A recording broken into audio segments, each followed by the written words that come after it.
Milk, especially when consumed in moderation and from a clean source, provides essential nutrients like calcium, vitamin D, potassium, and protein, critical for bone health, muscle function, and overall metabolic balance. Coffee, when enjoyed black or lightly sweetened, is a potent source of antioxidants and has been shown to improve mental focus, support metabolic function, and even reduce the risk of certain diseases.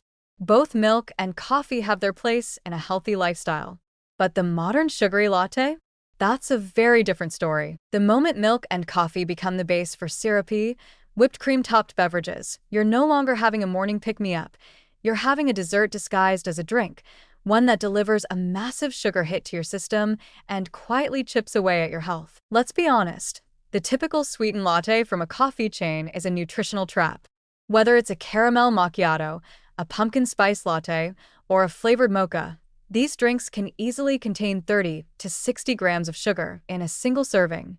That's 7 to 15 teaspoons, more than double the recommended daily sugar intake in just one cup. And we haven't even touched on the fat content. With whole milk or cream, whipped toppings, and sugary syrups, the fat and calorie count skyrockets. It's not uncommon for a medium or large flavored latte to hit 400 to 500 calories, roughly the same as a cheeseburger. And people don't even register it as a meal. They sip it during their commute, while working, or after lunch, on top of everything else they're eating. This leads to chronic overconsumption, especially of empty calories, without any real sense of satisfaction or nourishment. Worse, the liquid sugar rush triggers a rapid spike in blood glucose, followed by an inevitable crash, leaving you tired, irritable, and craving another hit of caffeine or sugar just a few hours later. It's a vicious cycle, and it's one that millions of people repeat every single day, often without realizing the long-term consequences. And here's where it gets dangerous. These drinks are marketed as lifestyle choices. Coffee chains sell you an experience, not just a beverage.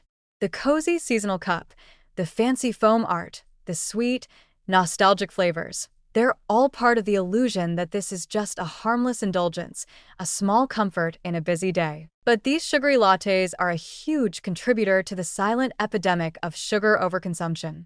They're not just drinks, they're liquid candy, and they're helping to fuel rising rates of obesity, insulin resistance, fatty liver disease, and type 2 diabetes. The metabolic damage is not immediate, which is why it's easy to ignore. But over time, the body becomes less efficient at handling these daily sugar spikes. Your pancreas is forced to pump out more insulin, your cells become resistant, and fat begins to accumulate, first around the liver, then in the abdominal cavity, eventually throughout the body. These sugary beverages don't just add calories, they erode your body's ability to regulate energy and inflammation, increasing your risk for everything from heart disease to cognitive decline. Even the seemingly healthier versions aren't much better. Skim milk or plant-based alternatives like oat and almond milk often come pre-sweetened. Sugar-free syrups may reduce the calorie count, but they introduce artificial sweeteners that can disrupt your gut microbiome and reinforce the taste preference for intensely sweet flavors. You might be saving calories in the short term, but you're still conditioning your body to crave sugar-heavy tastes, making it harder to enjoy the natural bitterness of coffee or the subtle sweetness of whole milk. It's not about demonizing all lattes. A plain café au lait or cappuccino made with real milk and no added sweeteners can be a perfectly reasonable choice. But the problem is that the overwhelming majority of flavored lattes consumed in cafes and drive-thrus are loaded with sweeteners, oils, emulsifiers, and syrups that have more in common with a milkshake than a cup of coffee. These are ultra-processed, high-calorie drinks engineered to taste like dessert, but presented as a harmless part of your routine. And for many people, it is a routine. A daily latte with added syrup becomes normalized, not seen as a treat, but as a default. That's where the health damage starts to pile up. One sugary latte every morning might not seem like much, but over the course of a month, it can contribute thousands of excess calories and several pounds of added fat, all while quietly pushing blood sugar and insulin levels in the wrong direction. And if you're pairing that drink with a pastry or a breakfast sandwich, which is very common, the damage doubles. We're living in a time when beverages have become stealth vehicles for sugar and fat. What used to be a simple cup of coffee has morphed into a designer drink with more calories than an entire meal, wrapped in marketing language that hides the real cost. But make no mistake, sugary lattes are not a necessity.